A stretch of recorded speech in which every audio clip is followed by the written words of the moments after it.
Well, happy Halloween, everyone. If you're still in need of a last-minute spooky face for tonight, I've got a quick look for you. This was easy enough to do backstage at my last show, and it requires just a few things you probably already have. Let's get started.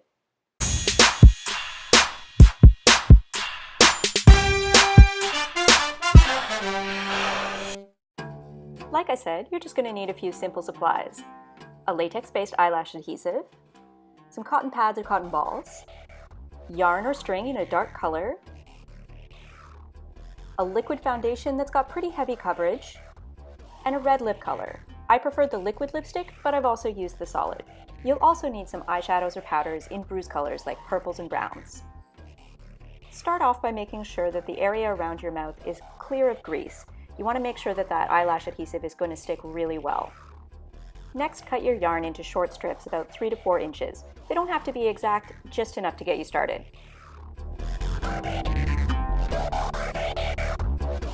Then start laying down eyelash adhesive approximately where you want the strips to fall across your upper lip.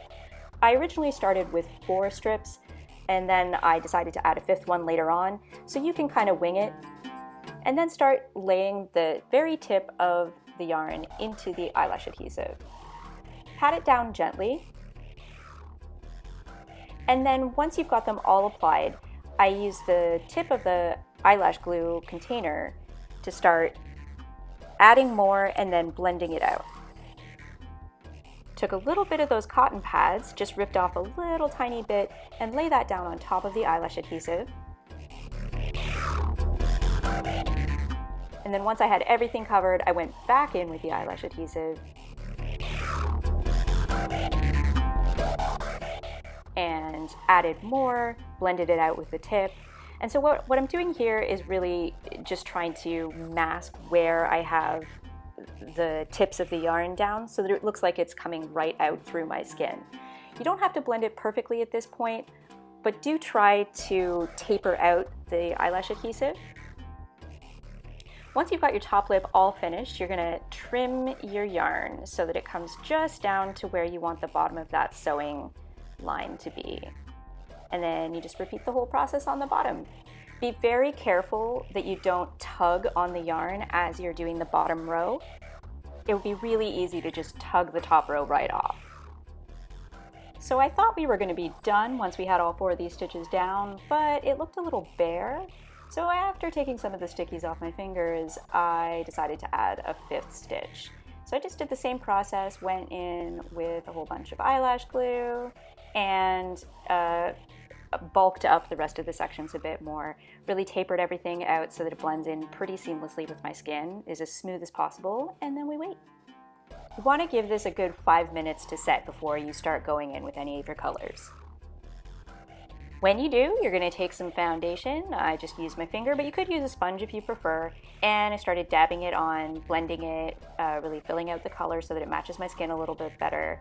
And you may have to build this up in some places. The cotton really makes the latex a bit white. And then make sure you blend it in with the rest of your face so it's all the same color. Okay, and then come in with some darker colors. We're going to bruise this up. So I just patted it on. Yes, I am literally using an artist paintbrush for my makeup. I always do, don't at me. And I'm just going in around the wounds and trying to make it look like it's really irritated and bruised. And you may need to go in as well and powder it if it's a little bit shiny or a little sticky.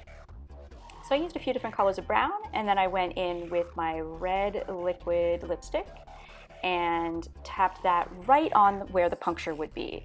I used my finger at first and then went in with the brush. And then I grabbed this sort of like weird color shifting green and purple color, but you could use anything kind of purplish or greenish that looks like a bruise to you. And after I realized in some other light that I should have gone out to the corners of the mouth a little more. And look how pretty we are. You can do whatever you want to the top half of your face, accessorize with some armpit hair, some lip pasties, and an angry vagina for a little statement on the patriarchy, and you're good to go. Or you can just stay home, hand out candy, and enjoy your Halloween. When you're done with your evening, It peels right off very easily. There's no real pulling on the skin there.